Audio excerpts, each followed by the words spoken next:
الحمد لله الذي هدانا بالكتاب الكريم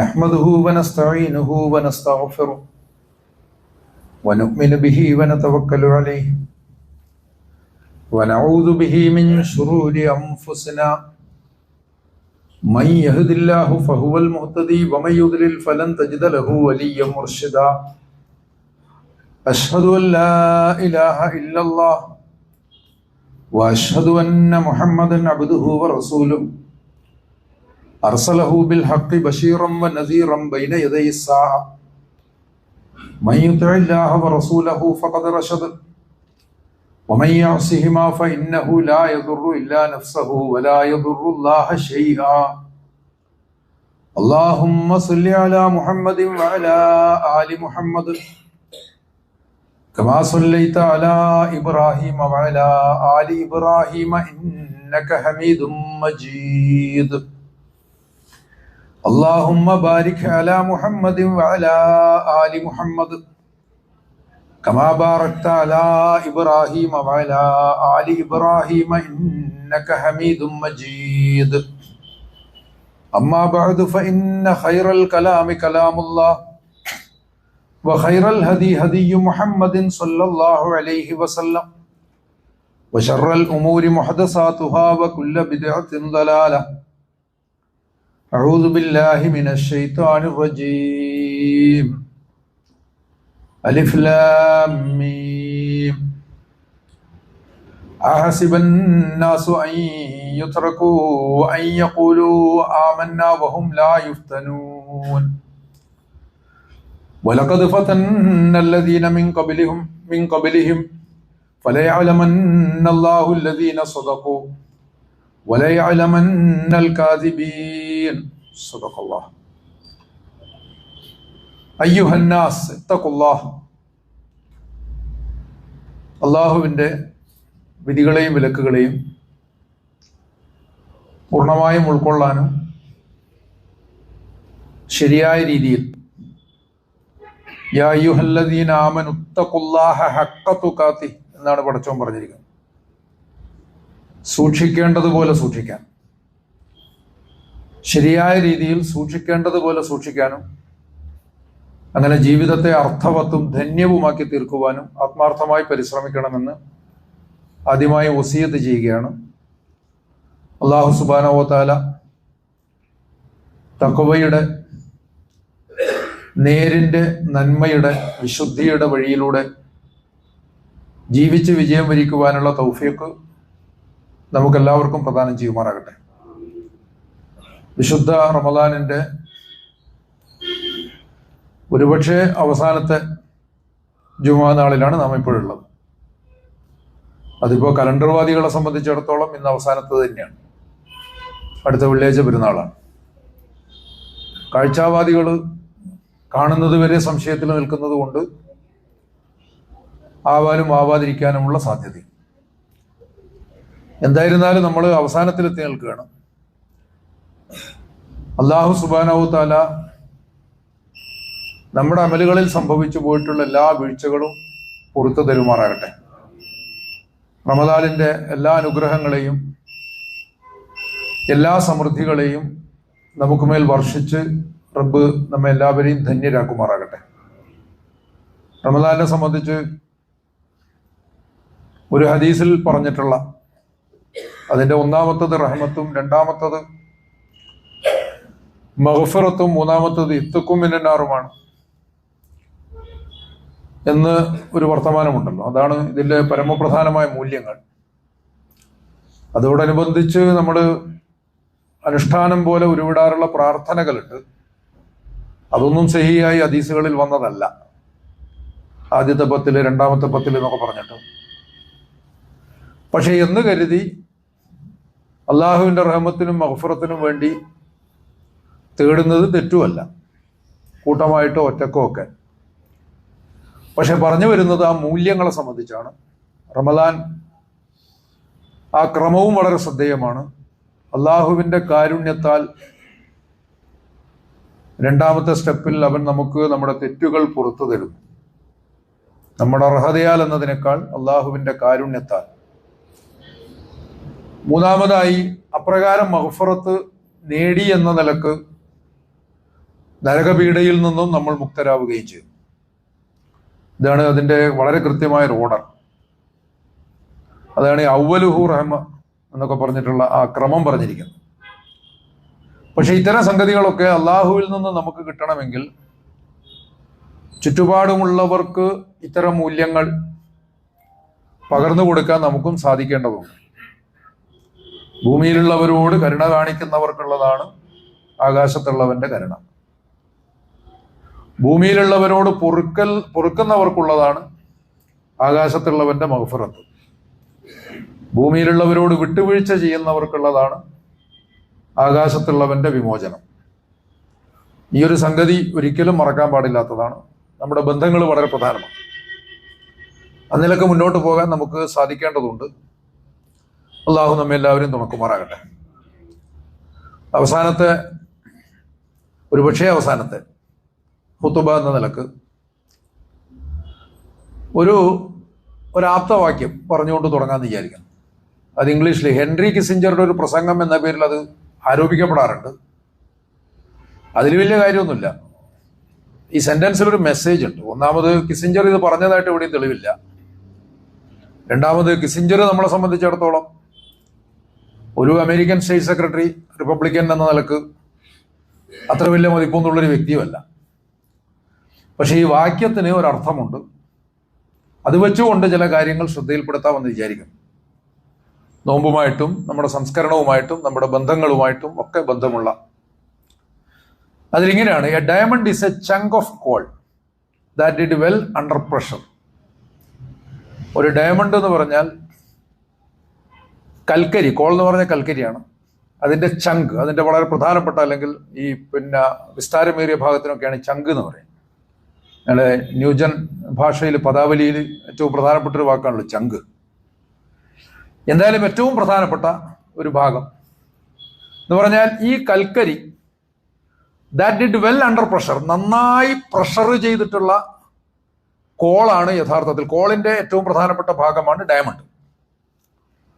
ഇതെങ്ങനെയാണ് നമ്മളെ സംബന്ധിച്ചിടത്തോളം വിഷയമാകുന്നതെന്ന് വെച്ചാൽ, ഈ പ്രസ്താവനയിൽ ശാസ്ത്രീയമായിട്ട് ചെറിയൊരു പ്രശ്നമുണ്ട്.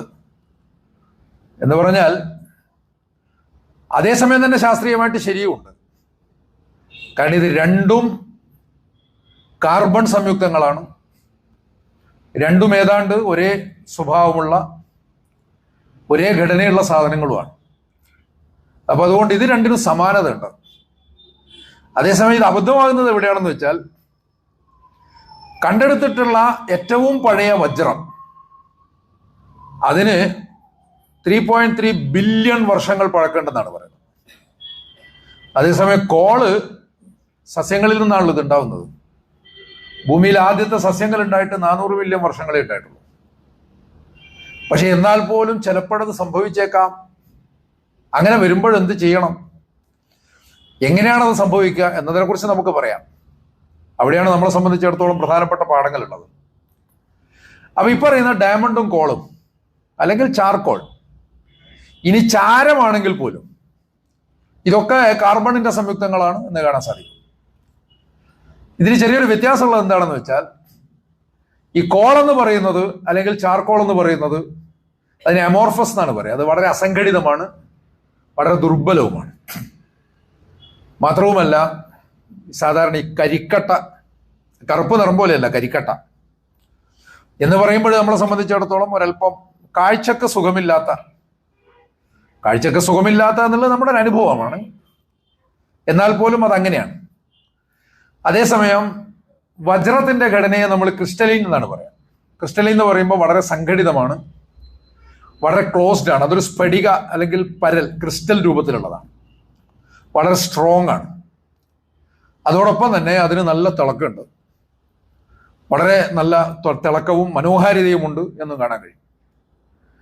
അപ്പോൾ ഇത് രണ്ടും നമ്മൾ എടുത്തു കഴിഞ്ഞാൽ, ഇതിനെ രൂപകമായിട്ട് എടുത്തുകൊണ്ട് ചില പാഠങ്ങൾ, നമ്മുടെ സംസ്കരണം, ജീവിത സംസ്കരണം, നമ്മുടെ ബന്ധങ്ങൾ, ഇതൊക്കെയായിട്ട് ബന്ധപ്പെട്ട ചില പാഠങ്ങൾ പരിശോധിക്കാനാണ് ഉദ്ദേശിക്കുന്നത്.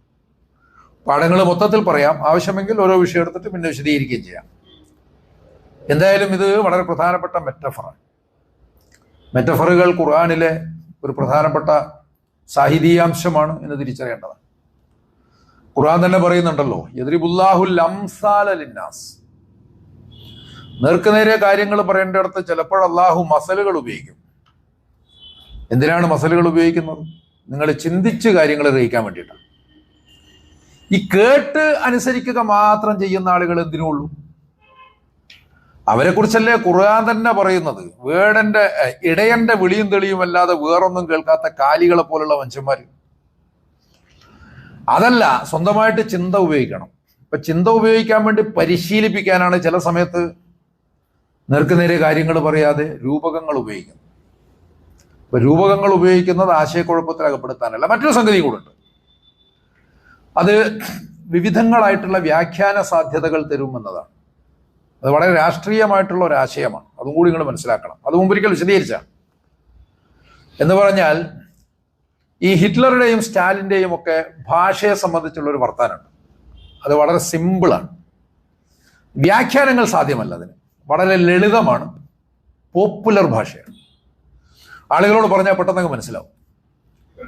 മാത്രവുമല്ല, ഇതിനെ ബേസ് ചെയ്തിട്ട് തന്നെ 1984 എന്ന നോവൽ ഉണ്ടല്ലോ, മറ്റേ ജോർജ് ഓർവെലിന്റെ. ഓർവെല് 48 ആണ് ഈ നോവൽ എഴുതുന്നത്. 84 വരാൻ പോകുന്ന, 84 എന്നത് ഒരു സങ്കല്പം മാത്രമാണ്. വരാനിരിക്കുന്ന ഓഷ്യാനിയ എന്നൊരു സങ്കല്പ രാജ്യം, അവിടെ ബിഗ് ബ്രദർ എന്നൊരു വലിയ പരമാധികാരി, അയാളുടെ കഥ പറയാണ്. നമ്മുടെ അമേരിക്കൻ പ്രസിഡന്റിനെയോ അല്ലെങ്കിൽ ഇസ്രായേൽ പ്രധാനമന്ത്രിയൊക്കെ പോലുള്ള ഒരാൾ. പക്ഷേ 48 ഇത് എഴുതുമ്പോൾ അദ്ദേഹത്തിന്റെ മനസ്സിൽ ഹിറ്റ്ലറും സ്റ്റാലിനും ഉണ്ടായിരുന്നു. അതിന്റെ രണ്ടിന്റെയും ഒരു പിന്നെ സിങ്ക്രണൈസ് ചെയ്ത ഒരു രൂപമാണുള്ളത് എന്ന് പലരും ചൂണ്ടിക്കാണിച്ചിട്ടുണ്ട്. ഇദ്ദേഹം ഇതിൽ ഒരു ന്യൂസ് സ്പീക്ക് എന്ന് പറഞ്ഞിട്ട് സാധനം അവതരിപ്പിക്കുന്നുണ്ട്. ഓഷ്യാനിയയിലെ ഏകാധിപത്യ ബിഗ് ബ്രദറുടെ വാഴ്ചയിലെ പിന്നെ ഓഷ്യാനിയയിലെ ഭാഷ എന്ന് പറയുന്നത് ന്യൂസ് സ്പീക്കാണ്. അതിന്റെ ഏറ്റവും പ്രധാനപ്പെട്ട മുദ്രാവാക്യം എന്ന് പറയുന്നത് big brother is watching you. നിങ്ങളെ നോക്കിക്കൊണ്ടേയിരിക്കുന്നുണ്ട്. എല്ലായിടത്തും സർവൈലൻസ് സംവിധാനങ്ങൾ. 48 ഇത് എഴുതുന്നത്. ഇന്ന് നമ്മൾ എല്ലാ അർത്ഥത്തിലും റിയൽ ടൈം ഡേറ്റകളുടെ ഒരു ലോകത്താണ് നമ്മൾ ജീവിച്ചുകൊണ്ടിരിക്കുന്നത്. നമ്മൾ ശ്വാസം ഒന്ന് ഉറക്കം വിട്ടാൽ അത് പിടിച്ചെടുത്തിട്ട് തന്റെ അടുത്ത് എത്തിക്കാൻ സംവിധാനങ്ങളുണ്ട് ഇപ്പോൾ. അപ്പൊ അത്രയും മാരകമായ സർവൈലൻസിന്റെ നടുവിലാണ് നമ്മളിപ്പോൾ ജീവിച്ചുകൊണ്ടിരിക്കുന്നത്. അപ്പൊ അതൊക്കെ മുൻകൂട്ടി ദീർഘദർശനം ചെയ്തിട്ടുള്ള ഒരാളാണ് ഈ ഓർവെൽ. അദ്ദേഹം ഈ ന്യൂസ് സ്പീക്ക് പറയുമ്പോൾ വാക്കുകൾക്കിടയിലുള്ള കൺജങ്ഷൻ പ്രിപ്പോസിഷൻ പോലും ഉണ്ടാവില്ല. ബ്ലാക്ക് ആൻഡ് വൈറ്റ് ഇല്ല, ബ്ലാക്ക് വൈറ്റേ ഉള്ളൂ. ഇത്രയും ലളിതമായിട്ടുള്ള പദങ്ങൾ കുറഞ്ഞ, അത്രയും വ്യാഖ്യാന സാധ്യതകൾ തീരെ ഇല്ലാത്ത വാക്ക് എന്ന് പറഞ്ഞാൽ അധികാരി പറയും, നമ്മൾ കേൾക്കും, ഈസി ആയിട്ട് മനസ്സിലാവും. വേറെ വ്യാഖ്യാനമൊന്നുമില്ല. അള്ളാഹു അധികാരിയാണ്, പക്ഷെ ഇതുപോലെ ഒരു ഏകാധിപതിയല്ല. അള്ളാഹു മാർഗദർശകനാണ്, പക്ഷെ ഒരിക്കലും ഒരു മതപുരോഹിതനല്ല. അതുകൊണ്ട് അള്ളാഹുവിന് അവന്റെ സൃഷ്ടികളുടെ ബുദ്ധിശക്തിയെയും സാധ്യതകളെയും സംബന്ധിച്ച് നന്നായിട്ട് അറിയാം. കാരണം അവനാണ് നമുക്ക് ഈ ഇന്റലക്ച്വൽ ആയിട്ടുള്ള പവർ തന്നത്, കായികമായ ശേഷി തന്നതും അവൻ തന്നെയാണ്. വെറുതെ ഞങ്ങൾ പറയുന്നതാണ് മനസ്സിലാവുന്നില്ല എന്നുള്ളത്. അത് ദൈവദോഷമാണ് യഥാർത്ഥത്തിൽ. പടച്ചോ നിങ്ങൾക്ക് തന്ന ബുദ്ധിയെ നിങ്ങൾ അവിശ്വസിക്കാത്തതിന് തുല്യമാണത്. അത് നിങ്ങൾ വിശ്വസിക്കാത്തതിന് തുല്യമാണത്. അള്ളാഹുവിനറിയാം നിങ്ങൾക്ക് ബുദ്ധിയുണ്ട്. അതുകൊണ്ടാണ് നിങ്ങൾ ഓതുന്ന കിതാബില് മസലുകളൊക്കെ എഴുതി പിടിപ്പിച്ചത്. ആലോചിക്കണം. അപ്പൊ എന്തിനാണ് ഈ അംസാൽ എന്ന് ചോദിച്ചാൽ നിങ്ങൾ ചിന്തിച്ച് മനസ്സിലാക്കാൻ വേണ്ടിയിട്ടാണ്. കുറെ കാര്യങ്ങൾ കേട്ട് മനസ്സിലാക്കേണ്ടതുണ്ട്. അത് അതുപോലെ പറയുന്നുണ്ട്. ഇപ്പൊ മാതാപിതാക്കളോട് നന്മ ചെയ്യണം, അയൽവാസിയോട് നന്മ ചെയ്യണം, കൊല്ലരുത്, വ്യഭിചരിക്കരുത് എന്നതൊക്കെ നേർക്ക് നേരെ തന്നെയാണ്. അതിൽ പിന്നെ വേറെ വർത്താനമൊന്നുമില്ല. പക്ഷെ പല ആശയങ്ങളും, കൂടുതൽ ഡെപ്തുള്ള ആശയങ്ങൾ ഇതുപോലെ മെറ്റഫറുകളിലൂടെയാണ്. അപ്പൊ മെറ്റഫറുകൾക്ക് വളരെയധികം പ്രാധാന്യമുണ്ട്. അതുകൊണ്ട് തന്നെ നമ്മളൊരു പുതിയ രൂപകം, അതാണ് ഇവിടെ call and diamond, Ashes and diamond എന്ന പേരിൽ ഒരു ക്ലാസിക് സിനിമ ഉണ്ട്. അതൊരു പോളിഷ് ഫിലിം മേക്കർ ആന്ദ്രേ വെയ്ത. അതീ പറഞ്ഞ പോലെ 2ാം ലോക യുദ്ധത്തിന് ശേഷം ജർമ്മനി പരാജയപ്പെട്ടു. പോളണ്ടിനകത്ത് ചില ആഭ്യന്തര കുഴപ്പങ്ങൾ, ഈ ആഭ്യന്തര കുഴപ്പങ്ങളെ ബേസ് ചെയ്തിട്ട് അദ്ദേഹം പറയുന്നൊരു കഥയാണ്. ആ ആഭ്യന്തര കുഴപ്പങ്ങൾ എന്ന് പറഞ്ഞാൽ പോളണ്ടിൽ അന്നുള്ളത് കമ്മ്യൂണിസ്റ്റ് സർക്കാരാണ്. അപ്പൊ അതുകൊണ്ടാണല്ലോ ഈ കേരളത്തിൽ ഒരു സറ്റീറിക്കലായിട്ട് ഒരു ഡയലോഗ് പരക്കാറുണ്ട്, പോളണ്ടിനെ പറ്റി ഒരു അക്ഷരം ഉണ്ടരുത്. അപ്പൊ അങ്ങനെ പോളണ്ട് അന്ന് ഭരിക്കുന്നത് ഒരു ഇടതുപക്ഷ കമ്മ്യൂണിസ്റ്റ് സർക്കാരാണ്. പക്ഷേ ഇതിനെ അട്ടിമറിക്കാൻ വേണ്ടിയിട്ടുള്ള ഒരു പ്രവാസി സ്വതന്ത്ര സർക്കാർ ലണ്ടൻ കേന്ദ്രീകരിച്ച് പ്രവർത്തിക്കുന്നുണ്ട്. അപ്പൊ ഇത് രണ്ടും തമ്മിലുള്ള ഒരു ഏറ്റുമുട്ടലുണ്ട്. അപ്പൊ അതിനെ പിന്തുണക്കുന്ന, ആ പ്രവാസി സർക്കാരിനെ പിന്തുണക്കുന്ന, കമ്മ്യൂണിസ്റ്റ് ഭരണത്തെ അട്ടിമറിക്കാൻ ശ്രമിക്കുന്ന ഒരാൾ, അയാളുടെ പേര് മാസിക് എന്നാണ്. അയാളുടെ ഒരു പഴയ സുഹൃത്തിനെ, പക്ഷേ കമ്മ്യൂണിസ്റ്റ് ഭടനായിട്ടുള്ള ഒരു സുഹൃത്തിനെ കൊല്ലാൻ വേണ്ടി വരുന്നതാണ്. അതേസമയം തന്നെ അയാൾ അതിനിടയിൽ ക്രിസ്റ്റീന എന്ന് പറഞ്ഞിട്ടൊരു പെൺകുട്ടിയെ പരിചയപ്പെടുന്നുണ്ട്. ഈ ക്രിസ്റ്റീന ഒരു ദസ്തേവ്സ്കി കഥാപാത്രത്തെ പോലെ ഇയാളിൽ ആകപ്പാടെ കുറ്റബോധം നിറക്കുകയാണ്. അങ്ങനെ അയാൾ ആകപ്പാടെ ആശങ്കയിലാകുന്നു. അയാൾ കൊല്ലുന്നൊക്കെ ഉണ്ട്, പക്ഷെ കൊല്ലുമ്പോഴും അയാളുടെ അന്ത്യവും വളരെ ദാരുണമാകുന്നു. ഇങ്ങനെ കണ്ട് ഈ പദത്തെ അത്രയും പ്രതീകാത്മകമായി തന്നെ വായിക്കാൻ പറ്റിയ സ്വഭാവത്തിലുള്ള ഒരു കഥയാണ് ആന്ദ്രേ പറഞ്ഞത്. അത് ആനുഷംഗികമായിട്ട് സൂചിപ്പിച്ചതാണ്. അത് ചാരവും വജ്രവുമാണ്, ആഷസ് ആൻഡ് ഡയമണ്ട്സ്. ഇതുപോലെ നമ്മളിപ്പോ ഈ കോൾ ആൻഡ് ഡയമണ്ട് എന്ന് പറയുമ്പോൾ ഇതിന്റെ രണ്ടിന്റെ രൂപീകരണത്തെ കുറിച്ച് സയൻസ് പഠിച്ചവർക്കറിയാം. നമ്മൾ പറയുന്നതിൽ ചിലപ്പോൾ തെറ്റുണ്ടാവാം.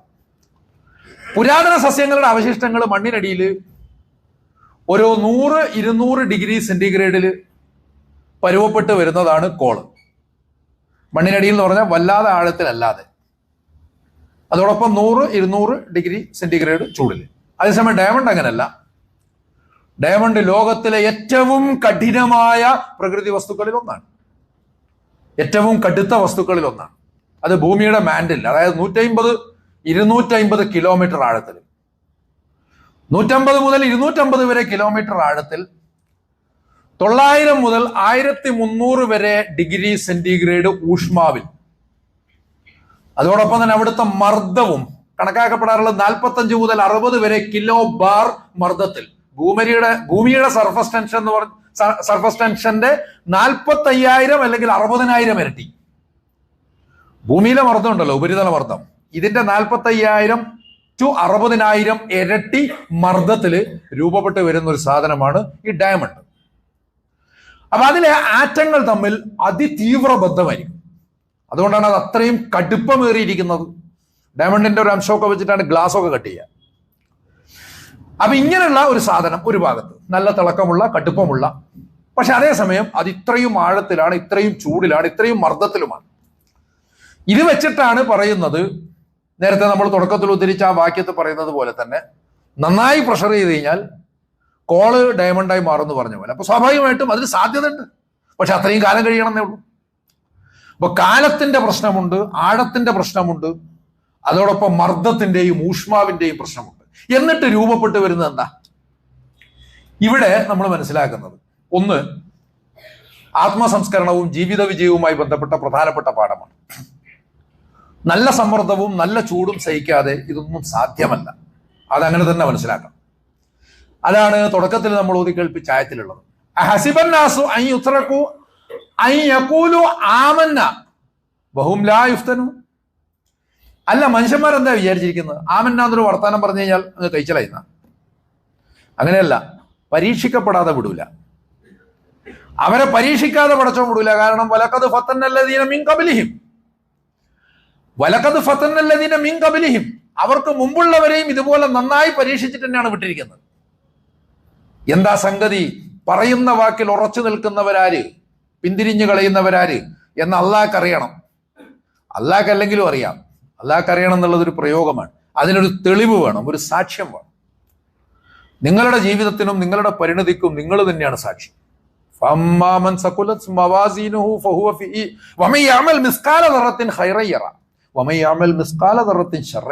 ആരാണോ അണുമണിത്തൂക്കം, ഈ പറയുന്ന നിസ്കാല ദർറത്ത് എന്നൊക്കെ പറയുന്നത് നമ്മൾ ഈ ആറ്റമൊക്കെ കണ്ടുപിടിക്കുന്നതിന് മുമ്പാണ് ഖുർആൻ ഇറങ്ങിയിരിക്കുന്നത്. അപ്പൊ സ്വാഭാവികമായിട്ടും ഏറ്റവും സൂക്ഷ്മമായ എന്ന ഒരു ഭാഷാ പ്രയോഗമാണ് അതിന്റെ ഒരു സാരം എന്ന് പറയുന്നത്. അപ്പൊ അത്രയും സൂക്ഷ്മമായ, ഏറ്റവും സൂക്ഷ്മമായിട്ടുള്ള നന്മയുമായിട്ട് വരുന്നവൻ അതവിടെ കാണും, അത്രയും സൂക്ഷ്മമായിട്ടുള്ള തിന്മയുമായിട്ട് വരുന്നവൻ അതും അവിടെ കാണും. പിന്നെ വലുതിന്റെ കാര്യം പറയാനില്ലല്ലോ. അപ്പൊ നിങ്ങളുടെ മുഴുവൻ പ്രവർത്തനങ്ങളും അവിടെ കാണും. ഇതങ്ങനെ ബോധ്യപ്പെടും എന്നുള്ളതാണ്. എന്തായാലും ഇപ്രകാരം നിങ്ങളെ കൃത്യമായിട്ടും കഠിനമായിട്ടും പരീക്ഷിക്കാതെ നിങ്ങളെ വെറുതെ വിട്ടിരിക്കുകയാണ്. ആമന്നാന്നൊരു വർത്താനം പറഞ്ഞാൽ, അല്ലെങ്കിൽ ലാ ഇലാഹ ഇല്ലല്ലാഹ് എന്നൊരു വർത്താനം പറഞ്ഞാൽ അങ്ങ് രക്ഷപ്പെടും എന്ന് നിങ്ങൾ വിചാരിക്കുന്നുണ്ടോ? ശുദ്ധീകരണമാണ്. അതിൻ്റെ തിളക്കം കൂട്ടാൻ വേണ്ടിയിട്ടാണ്. ഒലയിലിട്ടിട്ട് അല്ലെങ്കിൽ തീയിലിട്ട് നന്നായി പഴുപ്പിച്ചിട്ടാണല്ലോ സ്വർണത്തിന് തിളക്കം കൂടുക. ഈ പറഞ്ഞതുപോലെ വജ്രം അതിനേക്കാളും ഭയങ്കരമാണ്. ഇവിടെ സൂചിപ്പിച്ചതുപോലെ അത്രയും ആഴത്തിൽ, അത്രയും വലിയ മർദ്ദത്തിൽ ഇതിങ്ങനെ പ്രോസസ് ചെയ്ത് വരികയാണ്. അതുപോലെയായി തീരാനുള്ള സാധ്യത നിങ്ങളിലുണ്ട്. എന്നാൽ നേരെ തിരിച്ച് വെറും കരിക്കട്ടയായി മാറാനുള്ള സാധ്യതയുണ്ട്. വെറും കരിക്കട്ടയായി മാറാനുള്ള സാധ്യതയുമുണ്ട്. ഏതാവണം, ഏത് വഴി തിരഞ്ഞെടുക്കണം? നിങ്ങൾക്ക് പുതുവഴി വെട്ടാം, പക്ഷേ പല നോവുകൾ നോൽക്കണം. നിങ്ങൾക്കിവിടെ നിങ്ങളെ അടയാളപ്പെടുത്തണമെങ്കിൽ, നിങ്ങൾക്ക് പടച്ച തമ്പുരാന്റെ മുമ്പിൽ പോയി നിൽക്കണമെങ്കിൽ നോവുകൾ നോൽക്കണം. നിങ്ങൾ അതിനുള്ള ക്ലേശങ്ങൾ അനുഭവിച്ചേ മതിയാകൂ എന്നുള്ളതാണ്. ബഹുവിധങ്ങളായിട്ടുള്ള ക്ലേശങ്ങൾ. അപ്പൊ പരീക്ഷിക്കപ്പെടാതെ ഒന്നും അങ്ങോട്ട് കടന്നു പോകുന്നില്ല. അള്ളാഹു ഉദ്ദേശിക്കുന്നത് അതുപോലെ തന്നെ നമ്മൾ എല്ലാ തരത്തിലുള്ള മാലിന്യങ്ങളിൽ നിന്നും വിട്ടു നിൽക്കുക എന്നുള്ളൊരു കൽപ്പന ഉണ്ടല്ലോ. ഇപ്പൊ സൂറത്ത് മുദ്ദസ്സിർ, യാ അയ്യുഹൽ മുദ്ദസ്സിർ ഖും ഫഅൻസിർ വറബ്ബക ഫകബ്ബിർ. പുതപ്പിട്ട് മൂടി ഉറങ്ങുന്നവനെ എണീക്ക്, എണീറ്റിട്ട് നിന്റെ റബ്ബിനെ പ്രകീർത്തിക്കുകയും ജനങ്ങൾക്കിടയിൽ ഉത്ബോധനം നടത്തുകയും ചെയ്യണം. വെറുതെ കിടന്നാൽ പോരാ, വെറുതെ കിടന്നാൽ ശരിയാവില്ല. എന്നിട്ട് നീ ജനങ്ങൾക്കിടയിൽ ഇറങ്ങിത്തിരിക്കുമ്പോൾ ജനങ്ങൾക്കിടയിൽ നീ സ്വീകാര്യനായിരിക്കണം. വസിയാബക ഫതഹിർ, നിന്റെ വസ്ത്രം വൃത്തിയാക്കണം. വസ്ത്രം വൃത്തിയാക്കിയാൽ മാത്രം സ്വീകാര്യനാവൂ? ഇല്ലല്ലോ. നല്ല ഉടുമുണ്ടിനകത്ത് വളരെ വൃത്തികെട്ട മനുഷ്യന്മാരില്ലേ? എന്ന് പറഞ്ഞാൽ നിന്റെ വസ്ത്രം പോലെ വെടിപ്പാർന്നതാവണം നിന്റെ സ്വഭാവം എന്നതാണ്. വസ്ത്രവും വൃത്തിയാക്കണം, അകവും പുറവും ശുദ്ധിയാക്കണം. വസിയാബക ഫതഹിർ വറുജുസ ഫഹ്ജുർ വലാ തംനുൻ തസ്തക്സിർ എന്നൊക്കെ പറഞ്ഞിട്ടുള്ള ഉപദേശങ്ങൾ എല്ലാ മാലിന്യങ്ങളിൽ നിന്നും വിട്ടു നിൽക്കാനാണ്. ആന്തരികവും ബാഹ്യവുമായിട്ടുള്ള എല്ലാ മാലിന്യങ്ങളിൽ നിന്നും വിട്ടു നിൽക്കാനാണ് പറയുന്നത് എന്ന് കാണും. അപ്പൊ വളരെ കൃത്യമായി നമ്മുടെ ഒരു സെൽഫ് പ്യൂരിഫിക്കേഷൻ അല്ലെങ്കിൽ നമ്മുടെ ഒരു ആത്മസംസ്കരണം എന്ന് പറയുന്ന ഒരു സംഗതിയെ അവിടെ അടയാളപ്പെടുത്തുകയാണ് എന്ന് കാണാൻ സാധിക്കും. അതുപോലെ തന്നെ ഡയമണ്ടിന് ഇത്രയും കാഠിന്യം എന്തുകൊണ്ടാണ്, ഇത്രയും തിളക്കം എന്തുകൊണ്ടാണെന്ന് ചോദിച്ചാൽ രണ്ടാമത്തെ പോയിന്റ് ബന്ധങ്ങളുമായി ബന്ധപ്പെട്ടിട്ടാണ്. അതിന്റെ ആറ്റങ്ങൾ അത്രയും ക്ലോസ് ആയിട്ട് നിൽക്കുന്നത് കൊണ്ടാണ്, അത്രയും അടുത്ത് നിൽക്കുന്നത് കൊണ്ടാണ്, അത്രയും പരസ്പരം ചേർന്ന് നിൽക്കുന്നത് കൊണ്ടാണ്. മനുഷ്യനെ സംബന്ധിച്ച് ഖുർആൻ പറയുന്നത് കഅന്നഹും ബുനിയാനും മർസൂസ്. മുഅ്മിനുകളോട് പറയാം, കഅന്നഹും ബുനിയാനും മർസൂസ്. നിങ്ങൾ അള്ളാഹുവിന്റെ മാർഗത്തിൽ ഒരുമിച്ച് നിൽക്കണം. ഏതുപോലെയാണ്? വളരെ ഭദ്രമായിട്ടുള്ള ഒരു എടുപ്പ് പോലെ ഇരിക്കണം. നല്ല മതിൽ കെട്ടിപ്പൊക്കിയതുപോലെ എല്ലാവരും ഒരുമിച്ച്. അതിനിടയിലുള്ള ഗ്യാപ്പൊക്കെ നമ്മൾ സിമെന്റും കുമ്മായും ഇട്ടിട്ട് അടക്കുമല്ലോ.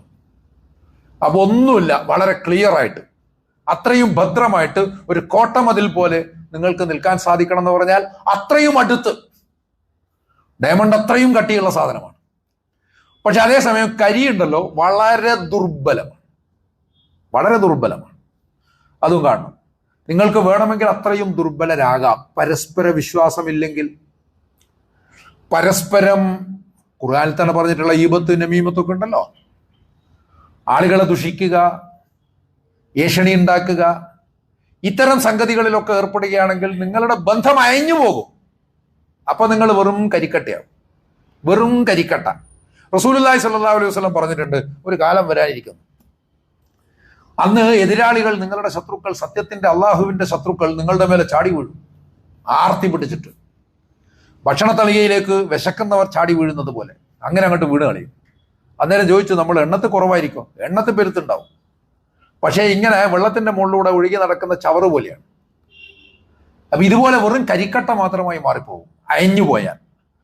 അപ്പൊ അതിനുവേണ്ടി നിങ്ങൾ ഉറച്ച ബന്ധം, അതാണ് വജ്രത്തെ വജ്രമാക്കുന്നത്. മൂന്നാമത്തെ പ്രധാനപ്പെട്ട പോയിന്റ് എന്ന് പറഞ്ഞാൽ നിങ്ങൾ നിങ്ങളെ ശുദ്ധീകരിക്കേണ്ടത് പഠനവും മനനവും ധ്യാനവും വഴിയാണ്. അത്രയും ആഴം. അള്ളാഹുവിനെ അറിയാനും അവനെ സൂക്ഷിക്കാനും സാധിക്കണം. അള്ളാഹുവിനെ അറിയുന്നവർക്കാണല്ലോ അവനെ സൂക്ഷിക്കാൻ സാധിക്കുക. സ്വയം അറിയാൻ സാധിക്കണം, ബന്ധങ്ങളെ തിരിച്ചറിയാൻ സാധിക്കണം. നാലാമത്തെ പ്രധാനപ്പെട്ട പോയിന്റ് നമ്മൾ മനസ്സിലാക്കണം, ഹിഡൻ വാല്യൂ എന്ന് പറയാം. The diamond within the charcoal അല്ലെങ്കിൽ കോൾ. ചാർക്കോൾ ആയാലും കോൾ ആയാലും അതിൻ്റെ അകത്തൊരു ഡയമണ്ട് ഉണ്ട്. നമ്മൾ തുടക്കത്തിൽ പറഞ്ഞതാ. അപ്പൊ ഇത് ഈ ശാസ്ത്രീയമായിട്ടുള്ള പ്രോസസ്സിന് അത്രയും സമയം വേണം. പക്ഷെ നമ്മൾ ഒരു ജീവിതകാലം എന്ന് പറഞ്ഞാൽ വളരെ ചെറുതല്ലേ. എത്ര മോശമായ മനുഷ്യനാണെങ്കിലും സ്ഫുടം ചെയ്ത് പുറത്തേക്ക് എടുക്കാൻ വേണ്ടി പറ്റും അതിനുള്ളിലുള്ള നന്മയെ. നിങ്ങൾക്ക് അയാളിൽ ഒരു നല്ല മനുഷ്യനെ കാണാൻ സാധിക്കും. നിങ്ങളുമായി ബന്ധപ്പെടുന്ന ഏതൊരാളിലും. വെറുതെ ബ്ലാക്ക് ആൻഡ് വൈറ്റ് കോള ഉണ്ടാക്കിയിട്ട് ആളുകളെ ചിലരെ നിങ്ങൾ അങ്ങോട്ടേക്ക് തള്ളുന്നു, ചിലരെ ഇങ്ങോട്ടേക്ക് വലിക്കുന്നു. അതൊക്കെ നിങ്ങൾ സൗകര്യത്തിന് ചെയ്യുന്നതാ. അങ്ങനെയല്ല. മനുഷ്യരെന്ന് പറഞ്ഞാൽ നന്മയിലേക്ക് വരാൻ സാധ്യതയുള്ളവരാണ്. അകത്തുള്ളത് ഡയമണ്ടാണ് എന്നുള്ളതാണ്. ഇന്ന അക്രമക്കും ഇന്ദല്ലാഹി അത്ഖാക്കും എന്ന് പറയുന്നുണ്ടല്ലോ. ആ ഒരു തഖ്വയിൽ നിന്നാണ്, അതുള്ളവർക്കാണ് അള്ളാഹുവിങ്കിൽ ഏറ്റവും വലിയ ശ്രേഷ്ഠത എന്ന് പറയുന്നത്. അത് നേടിയെടുക്കാൻ മനുഷ്യന് സാധിക്കും എന്നുള്ളത് കൊണ്ടാണ്. ഒരേ മൂലകമാണ്, കാർബണാണ്, കരിയായാലും വജ്രമായാലും. അതുപോലെ ഒരേ ഫിത്രയാണ്. പക്ഷെ അതേസമയം തന്നെ രണ്ടും രണ്ടായി പോകുന്നു. മറ്റൊന്നുകൂടിയുണ്ട്, മനുഷ്യർ വ്യത്യസ്തരാണ്. ജീവിത രീതികൾ വ്യത്യസ്തമാണ്, സംസ്കാരം വ്യത്യസ്തമാണ്, അവരുടെ ഭാഷ വ്യത്യസ്തമാണ്. എന്നാൽ എല്ലാത്തിനെയും ഉൾക്കൊള്ളാനുള്ള ശേഷിയാണ് ഇസ്ലാമിൻ്റെത്. കാരണം ഇസ്ലാം എല്ലാ മനുഷ്യർക്കും വേണ്ടിയുള്ള ദീനാണ്. അപ്പൊ എല്ലാവരെയും ഉൾക്കൊള്ളാൻ സാധിക്കണം. അപ്പോൾ ഈ സ്വഭാവത്തിൽ നമ്മുടെ കാഴ്ചപ്പാടിനെ വിശാലമാക്കുന്നതാണ്. അതിൽ നിന്ന് തന്നെ വരുന്നതാണ് രണ്ടാമത്തെ point, the potential within every human being. എല്ലാ മനുഷ്യരുടെയും ആന്തരികമായിട്ടുള്ളൊരു ശേഷി. വലഖദ് കറംനാ ബനി ആദം എന്ന് അള്ളാഹു പറഞ്ഞ അതുകൊണ്ടാണ്. അപ്പൊ ഇതിലുള്ള വിഷയങ്ങളെ നമുക്ക് ഇൻഷാ അല്ലാഹ് പിന്നീട് കൂടുതൽ വിശദീകരിക്കാം.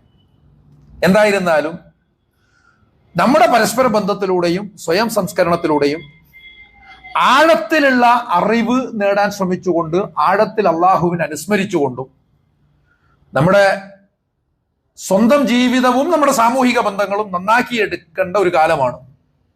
അതിനുവേണ്ടിയുള്ള പരിശ്രമങ്ങളുടെ ഒരു കാലമാണ് റമദാൻ എന്ന് തിരിച്ചറിയേണ്ടതാണ്. ആ രൂപത്തിൽ നമ്മൾ മുന്നോട്ട് പോകണം. ഇങ്ങനെ മനുഷ്യരെ കാണുമ്പോൾ തന്നെ സാഹചര്യങ്ങളെയും സംഭവങ്ങളെയും വിലയിരുത്തുമ്പോഴും, നമ്മൾ പറഞ്ഞല്ലോ, കഴിഞ്ഞ ഖുതുബയിൽ ഓർമ്മിപ്പിച്ചതാണ്, ഇപ്പോഴും തുടർന്നുകൊണ്ടിരിക്കുന്നു യുദ്ധ സാഹചര്യം.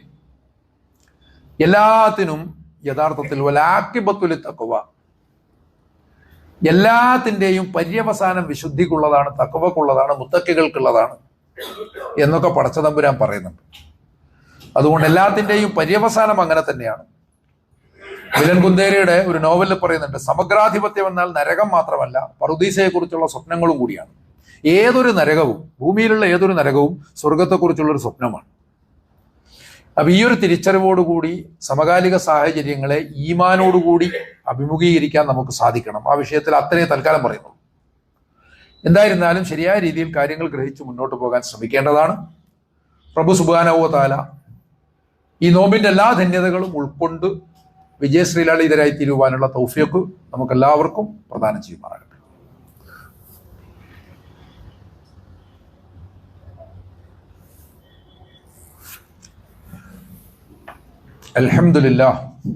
അൽഹംദുലില്ലാഹി റബ്ബിൽ ആലമീൻ, അസ്സലാത്തു വസ്സലാമു അലാ ഖാതമിൽ അംബിയാഇ വൽ മുർസലീൻ, ബഅസഹുല്ലാഹു റഹ്മത്തൽ ലിൽ ആലമീൻ വഅലാ ആലിഹി വസഹ്ബിഹി അജ്മഈൻ. അയ്യുഹന്നാസ് ഇത്തഖുല്ലാഹ ഫി